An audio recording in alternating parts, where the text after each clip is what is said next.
Interest இருக்குது அப்படிங்கிறப்போ depends on the school அப்படின்னு சொல்லலாம் இல்லைங்க. நம்ம இல்லைன்னு சொல்ல முடியாது. ஏன்னா சில ஸ்கூல்ஸில் வந்து சில காலேஜஸில் அதாவது எனி டிசிப்ளினுக்கு கொடுக்குறாங்க. இது டிபெண்ட்ஸ் ஆன் த காலேஜஸ் அப்படிங்கிற பதில தான் நம்ம இங்கே சொல்ல முடியும். ஏன்னா நிறைய ஆர்ட்ஸ், அதாவது நீங்கள் வந்து எக்கனாமிக்ஸ் இதெல்லாமே படித்தவங்க கூட ஜாயின் பண்ணிட்டு தான் இருக்காங்க, ஹிஸ்ட்ரி எல்லாமே. ஸோ இது ஒன்று சார், நீங்கள் வந்து +2 ஃபெயில்னா நீங்கள் பெரிய ஒரி பண்ணிக்க வேண்டாம். எந்த பேப்பர் நீங்கள் ஃபெயில் ஆகிருக்கீங்களோ எழுதிடுங்க. ஏன்னா அது ஒரே ஒரு இந்த நிகழ்ச்சி மூலமாக நான் மறுபடியும் சொல்ல ஆரம்பிக்கிறேன். ஏன்னா ஒவ்வொரு தடவையும் நீங்கள் பல டாபிக்ஸில் நம்ம இங்கே உட்காரப்போ இதில் ஒரு விஷயம் தெரிய வருது. அதாவது +2 அப்படிங்கிறது ரொம்பவும் இம்பார்ட்டண்டான விஷயம், இம்பார்ட்டண்ட்டான விஷயம் for your higher studies. 10th நீங்கள் நிப்பாட்டுறது, அது 10th முடிச்சுட்டு வேறு டிப்ளமா அந்த ஒரு 2 வருஷம் அப்படிலாம் இருக்கிறது வந்து ஹையர் ஸ்டடீஸ்க்கு கொஞ்சம் வந்து குவாலிஃபைடு இல்லாமல் போயிடுது. அதுக்காக +2 அப்படிங்கிறது நீங்கள் மஸ்ட் எப்போவுமே. ஸோ அதனால் 10+2 இது கையில் +2 வச்சுட்டிங்கன்னா அதுக்கப்புறம் நீங்கள் விரும்பிய பாடங்களில் நீங்கள் படிக்கிறதுக்கு எதுவாக இருக்கும். அதனால் நீங்கள் +2 கிளியர் பண்ண பாருங்கள். ரொம்ப நன்றி உங்களுக்கு. நமக்காக இன்னொரு நேயர் வந்திருக்காங்க. ஹலோ வணக்கம், ஆலோசனை நேரம். ஹலோ வணக்கம். நான் பவானி, சாரி, லப்டா மாம்பலத்துலேருந்து பேசுகிறேன். பட் என்னோட என்னென்னா பிகாம் முடிச்சிருக்கேன் நான். சரிம்மா. கரஸ்பாண்டன்ஸில் தான் முடிச்சிருக்கேன். பட் வந்து எம்எஸ்சி சைக்காலஜி டைரெக்டாக போடலாமா, இல்லைன்னா பிஎஸ்சி முடிச்சுட்டு தான் எம்எஸ்சி போகணுமான்னு தெரியணும். நல்ல கேள்வி. இந்த கேள்வி நான் கேட்குறதா இருந்தேன். இப்போது இதுக்கு முன்னாடி கூட ஒரு நேயர் கேட்டிருந்தார். அதுக்கு வந்து நீங்கள் வந்து என்ன சொன்னீங்கன்னா பிஎஸ்சி, அதாவது இவங்க ஒரு நர்ஸ் கேட்டிருந்தாங்க. அப்போது நீங்கள் அவங்களுக்கு என்ன சொன்னீங்கன்னா பிஎஸ்சி மறுபடியும் போங்க அப்படிங்க. ஆல்ரெடி ஒரு பிஎஸ்சி டிகிரி அண்டர் கிராஜுவேஷன் இருக்கும்போது why do we go for the another degree அப்படிங்கிறத என்னுடைய கேள்வி. இன்றைக்கி வந்து கரஸ்பாண்டன்ஸில் வழிகள் இருக்குது, ரெகுலர்ஸில் இருக்குது. அப்படிங்கிறப்போ டைரெக்டாகவே ஒரு போஸ்ட் கிராஜுவேஷன் போகலாமே. அதே கேள்வி தான் இவங்களும். ஏற்கனவே ஒரு பிகாம் படித்த ஒரு கேண்டிடேட்டு இப்போது மறுபடியும் இவங்க போகும்போது சைக்காலஜியில் ஆகும்போது டைரெக்டாக எம்எஸ்சி சைக்காலஜி போனால் என்ன போகலாமா? அதாவது இதுக்கு வந்து ஜென்ரல் சைக்காலஜி பண்ணுறாங்கனாக்கா எலிஜிபிலிட்டி இருக்குது. இப்போ இவங்க வந்து ஸ்பெஷலைசேஷனில் பண்ணணும். இப்போ கவுன்சிலிங் அண்ட் சைக்கோதெரப்பியில் கரஸ்பாண்டன்ஸில் ஆஃபர் பண்ணுறாங்க தமிழ்நாடு ஓப்பன் யூனிவர்சிட்டியில், மெட்ராஸ் யூனிவர்சிட்டியில். ஸோ இதுக்கு வந்து இவங்க எம்எஸ்சி லெவலில் போகணும் அப்படின்னாக்கா கட்டாயமாக இவங்களுக்கு வந்து பிஎஸ்சி சைக்காலஜி இருக்கணும். ஸோ ஜென்ரல் சைக்காலஜி பண்ணுறாங்க. மறுபடியும் சொல்லுங்கள். இப்போ ஜெனரல் சைக்காலஜி சார், சைக்காலஜி ஜெனரலா படிக்கிறதுனால எம்எஸ்சி டைரக்டா அப்ளை பண்ணலாம். பிகாம், பிஎஸ்சி அந்த சப்ஜெக்ட் போலாம். பட் இவங்க வந்து சைக்கோதெரப்பி, கவுன்சிலிங், ஸ்பெஷலைசேஷன் அது எம்எஸ்சி அது தனியா இருக்கு. ஸோ அந்த கோர்ஸுக்கு போகணும்னாக்கா எலிஜிபிலிட்டி வந்து பிஎஸ்சி சைக்காலஜி கட்டாயம். இப்போ நீங்கள் சொன்னீங்களே எம்எஸ்சி இண்டஸ்ட்ரியல் சைக்காலஜி, அது மாதிரிலாம் போகிறதா இருந்தால் இவங்க வந்து பிஎஸ்சி இருந்தால் தான் போக முடியும் அப்படிங்கிறது.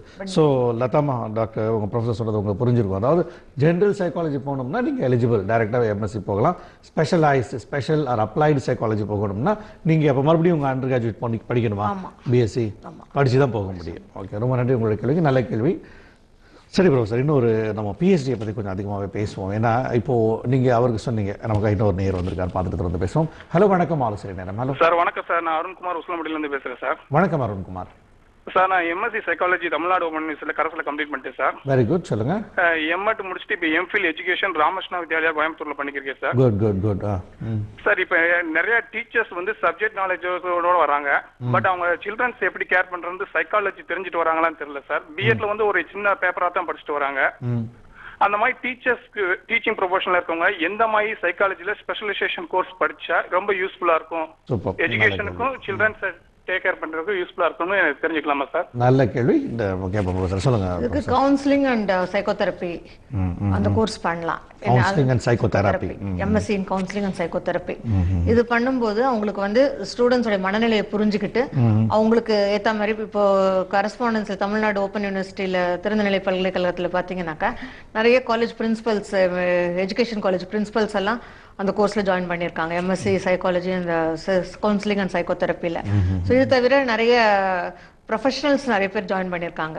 ஸோ டீச்சர்ஸ் அவங்கெல்லாம் பார்த்தீங்கன்னா இந்த மாதிரி கோர்சஸ் வந்தாங்கன்னாக்கா அவங்களுக்கு வந்து ஈஸியாக இருக்கும் ஸ்டூடெண்ட்ஸை ஹேண்டில் பண்ணுறதுக்கு. நிச்சயமா நல்ல ஒரு பாயிண்ட் நம்ம இதை பேசிகிட்டு இருக்கோம். அதாவது இன்றைக்கி ஸ்கூல்ஸில் நடக்கக்கூடிய சில விஷயங்களை பார்க்கும்போது, அதாவது கல்லூரி அப்படிங்கிறது பையன் வந்து வளர்ந்துடுறான், ஒரு 18 வயசுக்கு மேலே 17 வயசுக்கு மேலே ஆகிடுது, ஓரளவுக்கு அண்டர்ஸ்டாண்டிங் கொஞ்சம் மேனேஜ் பண்ண முடியும். பட் அந்த இளம் பருவம், அதாவது இருக்கக்கூடிய அந்த ரொம்ப சின்ன வயசு அப்படிங்கிறப்ப ஸ்கூலில் வந்து டீச்சர்ஸ் தான் ரோல் மாடல்ஸ் அப்படிங்கிறப்போ, ஆனால் இவங்க 50-70 இன்றைக்கெல்லாம் பார்த்தீங்கன்னா சில கிளாஸ் ரூம்ஸில் பார்த்தா 70-80 ஸ்டூடெண்ட்ஸை வச்சு ஒரு டீச்சர் வந்து சைக்காலஜிக்கலாக அப்ரோச் பண்ணுறது அப்படிங்கிறதும் ஆசிரியர்களுக்கும் கொஞ்சம் ஒரு கஷ்டமான சூழ்நிலை இவங்களுக்கும். ஆனால் மாணவர்களும் பாதிக்கிறாங்க. ஸோ இவங்களுக்கு வந்து இவங்க படித்த பிஎட்லேயே கொஞ்சம் அந்த பாடத்திட்டத்தில் வந்து சைக்காலஜி இன்னும் கொஞ்சம் விரிவுபடுத்தினா நல்லாயிருக்கும். அப்படி இல்லைன்னா இவர் சொன்ன மாதிரியும் நீங்கள் சொன்ன மாதிரியும் இவங்க ஆர்வம் மிகுதியால் நீங்கள் சொல்லக்கூடிய கவுன்சிலிங் அண்ட் சைக்கோ தெராப்பி இல்லைங்களா, ஸோ இந்த மாதிரி எக்ஸ்ட்ரா படிப்புகளை படித்தாங்கன்னா கொஞ்சம் உங்களுக்கு ஸ்டூடெண்ட்ஸை வந்து ஹேண்டில் பண்ணுறதுக்கு நல்லா இருக்கும். இப்போ இன்னொன்னும் வந்திருக்கு. இப்போ பிஎட் காலேஜஸ்ல வந்துட்டு soft skills and personality development courses நடத்துறாங்க. அது எப்படி நடத்துறாங்கனாக்கா, எப்படி அப்ரோச் பண்றது, எப்படி ஸ்டூடெண்ட்ஸ் கிட்ட வந்து நம்ம அவங்க மனநிலை எப்படி புரிஞ்சுக்கிறது, அவங்களுக்கு எப்படி ஹெல்ப் பண்றது, இந்த மாதிரி நடத்துறாங்க. இப்போ எங்க மகளிர் கிறிஸ்துவ மகளிர் கல்லூரியில வந்துட்டு நாங்க ஒரு ஷார்ட் டேர்ம் கோர்ஸ் ஒரு 2 நாள் ப்ரோக்ராம் ஒன்று நடத்தலான் இருக்கோம் ஸ்கூல் டீச்சர்ஸ்க்கு. அதுல ஏதாவது ஸ்டூடெண்ட்ஸ்க்கு என்ன மாதிரி ப்ராப்ளம்ஸ் வரும், அந்த ப்ராப்ளம்ஸ் எப்படி இவங்க டீல் பண்ணணும், ஹெல்பிங் ஸ்கில்ஸ். ஸோ அது மாதிரி நீங்கள் ஷார்ட் டேர்ம் கோர்ஸ் பண்ணீங்கன்னா அது சர்டிஃபிகேட் கொடுப்பீங்களா? ஆமாம், சர்டிஃபிகேட் கொடுப்போம். ஸோ இது மாதிரியும் அவங்க பயன்படுத்திக்கலாம் அப்படிங்களா? ஸோ இந்த மாதிரி ஸ்கூல்ஸில் வந்து இந்த மாதிரி டீச்சர்ஸ் ப்ராப்ளம்ஸ் இருக்கு டீச்சர்ஸ்க்கு, இல்லைன்னா டீச்சர்ஸ் அவங்க மாதிரி எக்யூப் பண்ணால் நல்லது அப்படின்னு நினைச்சாங்கன்னா இந்த மாதிரி ப்ரோக்ராம்ஸ் ஆர்கனைஸ் பண்ணுறதுக்கு அவங்கள அனுப்பணும். ஸோ இது வந்து ஒரு ப்ரோக்ராம்ஸ் மாதிரி நீங்கள் 2 நாள் 3 நாள் அப்படி வைக்கிறீங்க.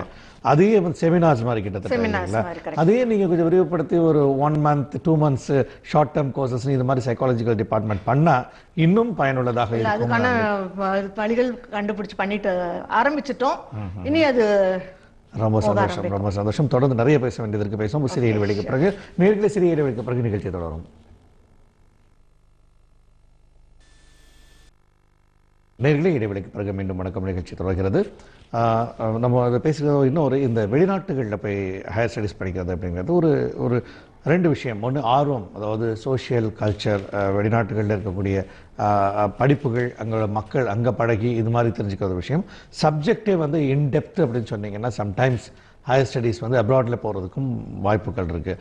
அது மாதிரி இந்த சைக்காலஜி படிப்பை வெளிநாட்டுக்கு போய் படிக்கிற மாதிரி இதில் ஏதாவது இருக்கா? இப்போ எடுத்திங்கன்னா சில சயின்ஸில் சில நானோ டெக்னாலஜி இந்த மாதிரிலாம் சில விஷயங்கள்லாம் போகிறப்போ கொஞ்சம் டெக்னாலஜி வைஸ் இது வந்து அப்ராடில் போகலாமே, யூஎஸ்க்கு போகலாமே, யூகேக்கு போகலாமே, அங்கே இன்னும் கொஞ்சம் வசதிகள் வாய்ப்புகள் அதிகமாக இருக்கும் அந்த சப்ஜெக்ட்ஸ்னு சொல்லுவோம்.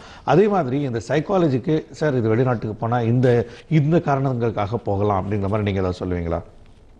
ஸ்பெஷலைசேஷனுக்கு வெளிநாடுகளுக்கு போகலாம் சார். என்ன மாதிரி ஸ்பெஷலைசேஷன்? அதாவது இப்போ எங்க மகளிர் கல்லூரியில, கிறிஸ்துவ மகளிர் கல்லூரியில வந்து 2ஆம் ஆண்டு படிக்கக்கூடிய ஒரு மாணவரை வந்து செலக்ட் பண்ணி எக்ஸ்சேஞ்ச் ப்ரோக்ராம் செலக்ட் பண்ணிருக்காங்க. ஒவ்வொரு காலேஜுக்கு அந்த எக்ஸ்சேஞ்ச் ப்ரோக்ராம் ஈஸ்டர்ன் யூனிவர்சிட்டியில இருந்து கொடுத்துருக்காங்க, ஈஸ்டர்ன் யூனிவர்சிட்டி பிலடெல்பியால கொடுத்துருக்காங்க. ஸோ அதுல இந்த வருஷம் வந்து எங்க கல்லூரி மாணவி 2வது வருஷம் படிக்கிற மாணவி அஞ்சனா நாராயணன் சொல்லிட்டு அவங்கள செலக்ட் பண்ணிருக்காங்க. அவங்க எப்படி ஏதாவது ஒரு சில கேண்டிடேட் தான் செலக்ட் பண்றீங்க? ஆமா, அது கிரைட்டீரியா இருக்கு, இவ்வளவு மார்க் இருக்கணும், இவ்வளவு பெர்சன்டேஜ் ஆஃப் அட்டெண்டன்ஸ் இருக்கணும் அப்படிலாம். ஸோ அதுல வந்து இந்த 2 பேர் செலக்ட் பண்ணதுல எங்க துறையை சேர்ந்த என்ன பண்ணுவாங்க அவங்க வந்து 3 செமஸ்டர்ஸ் இங்க முடிச்சிருக்காங்க, 3 செமஸ்டர் இங்க முடிச்சிருக்காங்க. இப்போ 4வது செமஸ்டர் இப்போ ஈஸ்டர்ன் யூனிவர்சிட்டியில போய் அந்த ஒரு செமஸ்டர் அங்க படிப்பாங்க. ஸோ அந்த கிரெடிட்ஸை வந்து எங்க கல்லூரிக்கு அனுப்பி விட்டுருவாங்க. ஸோ அவங்களுக்கு வந்து அங்க போய் படிச்ச ஒரு அனுபவம் கிடைக்கும். ஸோ அது மாதிரி தான் இல்லை இந்த படிப்பு அப்ராட்ல போய் ரிசர்ச் பண்ணால் இட்ஸ் குட் அப்படிங்கிற மாதிரி நீங்கள் ஏதாவது சொல்ல விரும்புவீங்களா? ஏன்னா உங்கள் இப்போது ஸ்பெஷலைசேஷன் அப்படின்னு வந்தீங்கன்னா இப்போ சைல்ட் சைக்காலஜி இருக்குது, இண்டஸ்ட்ரியல் சைக்காலஜி இருக்குது. ஸோ இது மாதிரிலாம் நீங்கள் இது மாதிரி சில இதெல்லாம் வந்து இது வந்து இந்த கண்ட்ரீஸில் போய் படித்தா பெட்டர் சார் அப்படிங்கிற மாதிரி ஃபீல் பண்ணுறோம். நிறைய இருக்குது சார் அது மாதிரி. பட் ஆனால் நம்ம நாட்டுக்கு பண்ணுறோம் அப்படின்னும் போது இந்த நம்ம பல்கலைக்கழகங்கள் நிறைய ஆஃபர் பண்ணுது.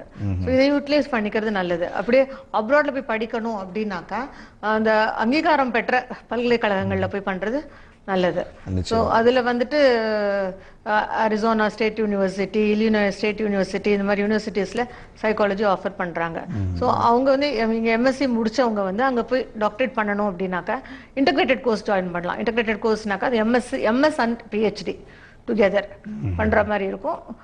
இல்லாட்டா எம்எஸ்க்கு மட்டும் போயிட்டு அதுக்கப்புறமா அவங்க அங்கே போயிட்டதுக்கப்புறம் பிஹெச்டி பண்ணுறதுனா பண்ணிக்கலாம். ஓகே ஓகே, ரொம்ப நன்றி. நமக்காக இன்னொரு நேயர் காத்துட்டு இருக்காங்க. ஹலோ வணக்கம், ஆலோசனை நேரம். ஹலோ ஹலோ ஹலோ வணக்கம். ஹலோ கட் ஆகிடுச்சுன்னு நினைக்கிறேன். சரி ப்ரொஃபஸர், அதாவது இன்னொரு விஷயம், இந்த அப்ராடில் போய் படித்து வரும்போது அதாவது மனிதன் மனநிலை சமூகம் எல்லாம் ஒன்றா இருக்கலாம், எங்கே போனாலும் இந்த உலகத்தை சுற்றினா எல்லா இடத்துலையும் ஒரே மாதிரி இருக்கலாம். பட் கலாச்சாரம், அங்கே இருக்கிற அமைப்புகள் இதெல்லாம் வந்து கொஞ்சம் வேறுபடும். இப்போது இண்டஸ்ட்ரியல் சைக்காலஜி அப்படின்னு எடுத்திங்கன்னா இண்டஸ்ட்ரியல் செட்டப் அங்கே இருக்கிற ஹையரார்கிஸ், அதாவது இடத்துக்கு இடம் இது மாறுபடும். இப்போ அந்த மாதிரி சில சைக்காலஜிஸை வந்து நீங்கள் அப்ராடில் படிச்சுட்டு அதுக்கேற்ற ஒரு மனோபாவத்துடன் வரும்போது இங்கே அப்ளை பண்ணுறப்போ அது செட் ஆகுமா? இது மாதிரி கண்ட்ரியை விட்டு கண்ட்ரி, இங்கேன்னு இல்லை, இங்கே படித்தாலும் இப்போ இங்கேயே படிச்சுக்கிட்டு அவருக்கு வந்து இப்போ ரஷ்யாவில் வேலை கிடைக்குது அப்படிங்கிறப்போ வந்து என்ன மாதிரி சைக்காலஜியில் வந்து இந்த வித்தியாசம் லைட்டாக வரும் அப்படிங்கிறத சொல்ல முடியுமா? கல்ச்சர்ல டிஃப்ரென்ஸ் வரும் சார். கல்ச்சரில் பார்த்தீங்கன்னாக்கா இப்போ அவங்களுக்கு எந்த ஊருக்கு போனாலுமே கல்ச்சர் கொஞ்சம் டிஃப்ரெண்ட்டாக தான் இருக்கும். இப்போ யூகேவோ யூஎஸ்ஏவோ போனாக்கா ரொம்ப கல்ச்சரல் டிஃப்ரென்சஸ் இருக்கும். ஸோ இப்போ நம்ம படிக்கக்கூடிய புத்தகங்கள் எல்லாமே பார்த்தா கூட சைக்காலஜியில் முக்கால்வாசி வந்து நம்ம யூஎஸ் ப்ரொஃபஸர்ஸ் எழுதினதோ இல்லை யூகே ப்ரொஃபஸர்ஸ் எழுதினதோ தான் படிச்சுட்டு இருக்கோம். ஸோ நம்ம ஊரில் எழுதின புத்தகங்கள் ரொம்ப குறைச்சல். ஸோ அதனால் நான் என்ன சொல்றேன்னா, உளவியல் வல்லுநர்கள் வந்து நிறைய புத்தகங்கள் எழுத ஆரம்பிக்கணும் சைக்காலஜியில். ஸோ எழுத ஆரம்பிச்சாங்கனாக்கா நம்மளுடைய இது வந்து வெளியில் போய் நம்ம சர்வீஸ் பண்ணணுங்கிற அந்த எண்ணம் வராமல், ஸோ இங்கேயே அவங்க சர்வ் பண்ணலாம், இங்கேயே படிக்கலாம் அப்படிங்கிற அந்த எண்ணங்கள் உருவாகலாம். ஓகே, ரொம்ப நன்றி. நமக்காக இந்த ஒரு நேயர் வந்திருக்காங்க. ஹலோ, வணக்கம். ஆலோசனை நேரம். ஹலோ, வணக்கங்க. வணக்கம். இப்போ வந்து பிஎஸ்சி நியூட்ரிஷன் அண்ட் டயட்டெட்டிக்ஸ் முடிச்சிருக்கேங்க நான். சரிங்க. அதே மாதிரி இப்போ நான் medical and psychiatric social work முடிச்சிருக்கேன். Very good. நான் எம்பிஏ ஹெச்ஆர்டி முடிச்சிருக்கேங்க. நான் கவுன்சிலராக இருக்கிறேன், மெடிக்கல் அண்ட் சைக்காட்ரிக் கவுன்சிலரா. Very good. ஆனால் வந்துட்டு சைக்காட்ரிக் சோஷியல் ஒர்க்குக்கு ஃபோக்கஸ் வரவே மாட்டேங்கிறாங்க, சைக்காலஜிக்கு தான் போகிறாங்க. அது medical and psychiatric social workers role பற்றி கொஞ்சம் சொல்லுங்கள். நிச்சயமா சொல்லுங்க. இது ஒரு நல்ல பாயிண்ட். என்ன காரணம் இந்த டிஃபரன்ஸ் ப்ரொஃபசர், நீங்க என்ன சொல்றீங்க? இது என்ன ரீசன்னாக்கா சைக்காட்ரி அப்படின்னாலே கொஞ்சம் பயப்படுறாங்க மக்கள். மருந்துக்கா இல்ல இவங்க ஆக்சுவலா மருந்து கொடுக்க மாட்டாங்க சார். ஏன்னா இவங்க சைக்காட்ரி சோஷியல் ஒர்க்னு வரும்போது இவங்க வந்து சமூக பணி, அதுல வந்து சைக்காட்ரிக் படிச்சிருக்காங்க. ஸோ அதனால வந்து என்னன்னாக்கா சைக்காட்ரியோட சம்மந்தப்படுத்தி தான் பாக்குறாங்க மக்கள். ஸோ ஏதாவது இப்போ என்னன்னாக்கா ஏதாவது ஒரு ப்ராப்ளம் இருக்கு அப்படின்னும் போது என்ன நினைக்கிறோம்னா, யாராவது நமக்கு இந்த மன பிரச்சனைகள்லாம் இருக்கும் அப்படின்னு சொல்லிடுவாங்களோ அப்படிங்கிற அந்த ஒரு பயம் இருக்கு. ஸோ இப்போ சைக்காலஜிஸ்ட் கிட்ட பேசும்போது ஃப்ரீயா பேசலாம், அவங்க நிறைய சொல்லுவாங்க நமக்கு அப்படிங்கிற அந்த ஒரு எண்ணங்கள் வரலாம். பட் ஆனால் சைக்காட்ரிக் சோஷியல் ஒர்க்கும் சைக்காலஜிக்கும் நிறைய தொடர்புகள் இருக்கு. அவங்க இன்னும் நல்ல சிறப்பாகவும் சேவை செய்ய முடியுது. அவங்களுடைய இந்த ஆதங்கத்துக்கு என்ன பதில் சொல்றீங்க? என்ன இது எப்படி? அதான் அவங்கள வந்து ஏதாவது என்ன சொல்றது, இவங்க அப்ரோச் பண்றதுக்கு பயப்படுறாங்க, வேற ஒன்றும் கிடையாது மக்கள். ஸோ சைக்காலஜிக்கு இருக்கக்கூடிய ஒரு விழிப்புணர்வு வந்து சைக்காட்ரிக் சோஷியல் ஒர்க்குக்கு இல்லாம இருக்கலாம். பட் இதை வந்து ஒரு டாக்டர்ஸா பாக்குறவங்களா இருக்கலாம். இது எனக்கு யூகம் தான், எனக்கு கன்ஃபார்மா சொல்ல முடியாது. ஏன்னா இல்ல என்ன மாத்திக்கிட்டா உங்களுடைய அப்ரோச் எப்படி இருந்தா அது சரி பண்ணணும் நீங்க நினைக்கிறீங்க? இல்ல அதாவது நான் சொல்ற அளவுக்கு எனக்கு இது இல்லை சார். நான் சொல்றதுக்கு எனக்கு இதுக்கு I'm not competent enough to answer this. So ஆக மொத்தத்தில் நீங்கள் சொல்கிறது ஒருவேளை மருத்துவங்கிற கண்ணத்தோட பார்க்கறதுனால அது குறைவாக இருக்கலாம் அப்படின்னு நினைக்கிறீங்க. நிச்சயமாக ரொம்ப நன்றிமா உங்களுடைய கேள்விக்கு. சரி ப்ரொஃபஸர், அதாவது இந்த சைக்காலஜியில் நிறைய இன்ட்ரெஸ்டிங்கான டேர்ம்ஸ் எல்லாம் இருக்குது, ஓகேங்களா? அந்த ஈகோ அப்படிங்கிற விஷயங்கள்லாம் இருக்குது. அப்படி பார்க்கணும்னா சைல்டு ஈகோ அப்படிங்கிறது எவ்ரி ஹியூமன் பீயிங்க்கு இருக்கக்கூடிய ஒரு விஷயம். சைக்காலஜிஸ்ட் என்ன சொல்கிறாங்கன்னா, every human being should have a child ego அப்படின்பாங்க. ஸோ இது மாதிரி ஒரு இந்த குழந்தை அப்படின்னு வரும்போது நான் இப்போ நம்ம அவ்வளோ டீப்பாக போக வேண்டாம், சைல்டு ஈகோனா என்னன்னு போக வேண்டாம். இந்த குழந்தைகளுக்கான சைக்காலஜி அப்படிங்கிறதுக்கு தனியாக ஏதாவது படிப்புகள் இருக்கா? இல்லை படிப்புகளே நீங்கள் படிக்கிறீங்களா? ஏன்னா குழந்தையை கையாளுறது அப்படிங்கிறது ரொம்ப ஒரு கஷ்டமான ஒரு விஷயம் அப்படின்னு சொல்லி அக்செப்ட் பண்ணுறாங்கன்னு சொல்லுங்களேன். சைல்ட் சைக்காலஜி இருக்கு, அது இது மாதிரி ஸ்பெஷலைஸ்ட்ல வருதா? இல்லை டெவலப்மெண்டல் சைக்காலஜில சைல்ட் சைக்காலஜி தான் ஸ்டார்ட் ஆகுது. அது இதுக்கு தனியா ஸ்பெஷலைசேஷன் இருக்கா? இருக்கு. எம்எஸ்சி லெவல்ல இருக்கு, எம்ஃபில் லெவல்ல இருக்கு. சைல்ட் சைக்காட்ரி சைல்ட் சைக்காலஜி இருக்கு. ஸோ அதுல என்னன்னாக்கா எந்தெந்த வயசுல எப்படி அவங்க மாற்றங்கள் இருக்கும். ஸோ இப்போ ஒரு வயசு குழந்தைன்னா உடல் ரீதியா என்ன மாற்றங்கள் இருக்கணும், மன ரீதியா என்ன மாற்றங்கள் இருக்கணும், வளர வளர ஒவ்வொரு பருவத்துக்கும் இந்த மாற்றங்கள் கட்டாயம் இருக்கணும் அப்படிங்கிறது. இப்போ நம்ம ஈகோன்னு சொல்றோம். ஈகோவை விட செல்ஃப் எஸ்டீம் பத்தி தான் நம்ம பேசலாம் இந்த இடத்துல. ஏன்னாக்கா இப்போ வந்து சுய கௌரவம் அவசியம். அது குழந்தை பருவத்துல இருந்தே அது அவங்களுக்கு வளர்ந்து இருந்ததுனாக்கா அவங்களால சமூகத்துல சுலபமா வாழ முடியும். பட் பெற்றோர் வளர்ப்பு முறையில ஒரு சில பிரச்சனைகள் இருக்கு, நீ இதுதான் பண்ணணும், இப்படிதான் இருக்கணும் அப்படின்னு அவங்க விருப்பத்துக்கு ஏற்ற மாதிரி வளர்க்கும் போது என்ன ஆகுதுன்னா, அந்த இடத்துல வந்து அந்த குழந்தையுடைய சுயகௌரவம் பாதிக்கப்படுது. ஸோ பாதிக்கப்படும் போது அந்த குழந்தை வந்து சமூகத்துல மற்றவங்களோட பழகிறதோ இது பண்றதோ கொஞ்சம் பிரச்சனைக்குரிய விஷயங்களா ஆகுது.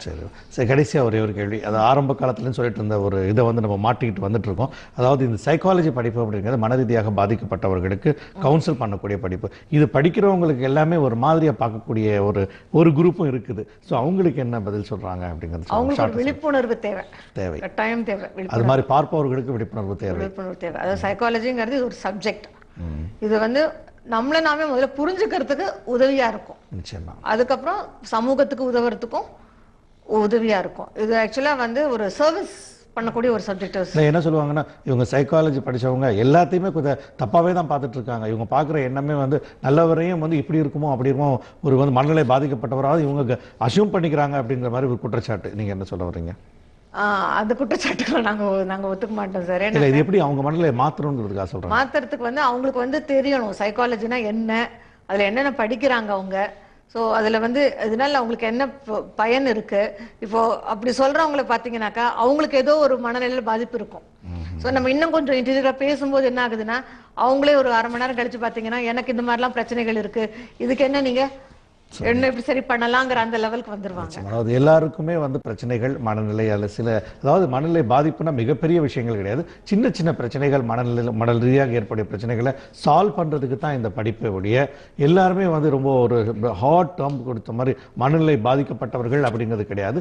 சின்ன பிரச்சனைகளை சால்வ் பண்றதுக்கும் மன உளவியல் ரீதியான பிரச்சனைகளுக்கான படிப்பு தான் இது அப்படிங்கிறத அவங்க புரிஞ்சுக்கணும். ஸோ ரொம்ப நன்றி. இன்னைக்கு நிறைய விஷயங்கள், அதாவது இந்த உளவியல் ரீதியான படிப்புகளை பற்றி சொன்னதுக்கும் எங்க ஸ்டுடியோவுக்கு வந்ததுக்கும் எங்களின் சன் தொலைக்காட்சியின் சார்பாக உங்களுக்கு மனமார்ந்த நன்றி. நேயர்களே, இது போன்று கல்வி தொடர்பான உங்கள் சந்தேகங்களை நிவர்த்தி செய்யும் நிகழ்ச்சிகள் தொடர்ந்து கொண்டே இருக்கும். நீங்கள் உங்கள் கேள்வி கணைகளோடு காத்திருங்கள். மீண்டும் சந்திப்போம். உங்களிடமிருந்து விடைபெறுவது உங்கள் அபுல் ஃபைஸ்.